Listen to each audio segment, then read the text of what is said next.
Le mot du jour. Le mot du jour présenté par Marietta Keke. Chers frères et sœurs, bonjour. En Matthieu chapitre 5, les versets 23 à 25, Jésus nous dit ceci.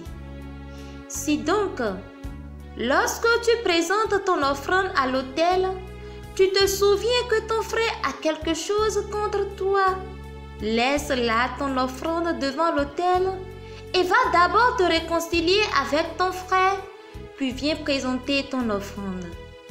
Accorde-toi au plus tôt avec ton adversaire pendant que vous allez ensemble au tribunal, de peur qu'il ne te livre au juge, que le juge ne te livre à l'appariteur et que tu ne sois jeté en prison.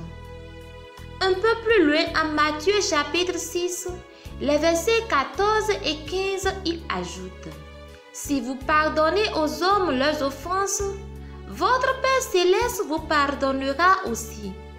Mais si vous ne pardonnez pas aux hommes, votre Père ne pardonnera pas non plus vos offenses.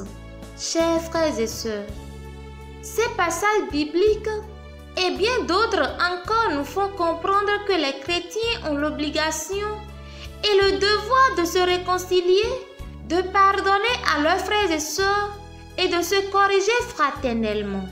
Cependant, en plus du devoir de la réconciliation, il y a un service ou un ministère de pardonner les péchés que Jésus a confié à l'Église. Ce ministère du pardon comporte un pouvoir ou une fonction donnée exclusivement à Pierre et aux apôtres, ainsi qu'à leurs successeurs que sont les prêtres et les évêques. Je te donnerai les clés du royaume des cieux. Tout ce que tu lieras sur la terre sera lié dans les cieux, et tout ce que tu délieras sur la terre sera délié dans les cieux. Matthieu 16, verset 19. Et après sa résurrection, le Christ leur ajoute ceci: ceux à qui vous remettrez les péchés, ils leur seront remis, et ceux à qui vous le retiendrez, ils leur seront retenus. Jean 20, verset 23. C'est ainsi que le Seigneur institua le sacrement de réconciliation.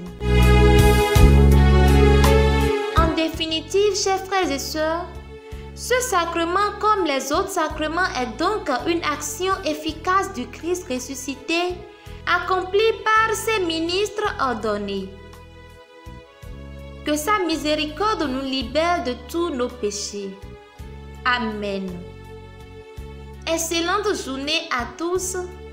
Que Dieu nous bénisse et à demain.